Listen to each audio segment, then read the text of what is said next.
والنهارده هنتكلم عن مقارنه بين مسلسلين من العيار التقيل. مسلسل بريكنج باد بطوله براين كرانستون وارون بول، ومسلسل ناركوس بطوله واجنر مورا وبيدرو باسكال. اولا خلينا متفقين ان الاثنين من اقوى المسلسلات في تاريخ التلفزيون، بس السؤال هو مين فيهم يستحق لقب الافضل. وبفكركم تعملوا لايك شير سبسكرايب للقناه، لان ده بيساعد في ظهور المحتوى اكتر على اليوتيوب. يلا بينا.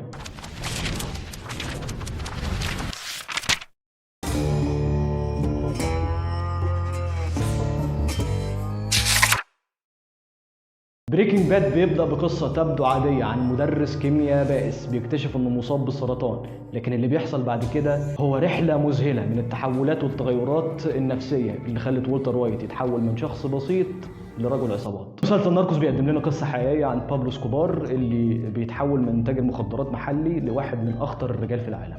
القصة مش بس عن بابلو، لكنها كمان بتوثق تأثيره على كولومبيا وعلى السوق العالمي للمخدرات.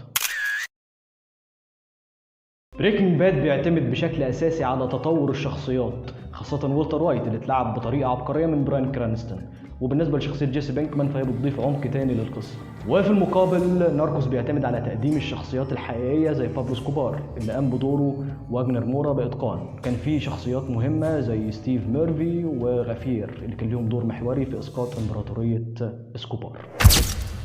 مشاهدين في كل مكان في العالم اشادوا ببريكنج باد على انه واحد من اعظم المسلسلات في التاريخ، ما كانش هو اعظم مسلسل في التاريخ، وده بان في نسبه المشاهدات اللي وصلت لحوالي 10.3 مليون مشاهده في الحلقه الاخيره. وناركوس جذب جمهور كبير، خصوصا اللي بيحبوا القصص الحقيقيه، ووصلت نسبه المشاهده لارقام كبيره، بس مش بنفس مستوى بريكنج باد اللي كان ظاهره عالميه.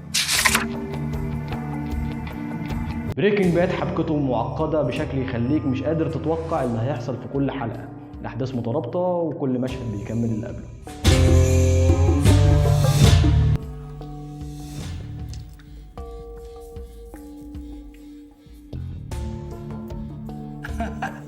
Oh yeah, I remember that little bitch. So you must be daddy.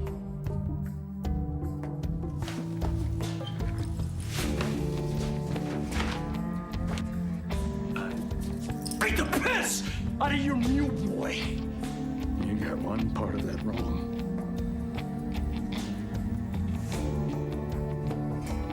This is not meth.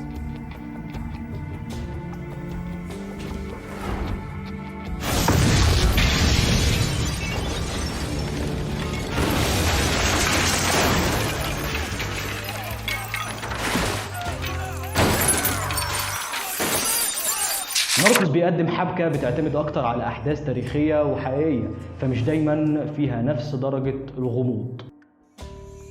لما تبص على تقييمات النقاد هتلاقي ان بريكنج باد اتصدر القوائم في معظم المواقع بمعدل تقييم وصل ل 96% على الروتن توميتو و9.5 على اي ام دي بي. وناركوس كمان تقييماته مش بعيدة قوي، وصلت ل 89% على الروتن توميتو و8.8 على اي ام دي بي.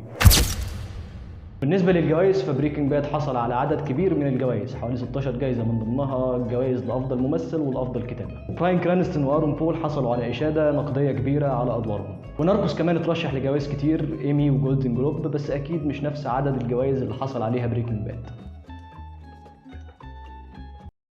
براين كرانستون كان معروف قبل المسلسل، لكن دوره كولتر وايت خلاه من اعظم الممثلين في جيله. واجنر مورا قدر انه يثبت نفسه كممثل عالمي، وده فتح له ابواب كتير بعد ما كان ممثل معروف. نهاية مسلسل بريكنج باد كانت واحدة من أكتر النهايات إرضاءً في تاريخ التلفزيون، مع الحلقة الأخيرة اللي وصل تقييمها 9.9 على اي ام دي بي. النهاية دي قفلت كل الخطوط الدرامية بشكل مرضي جدا للجمهور.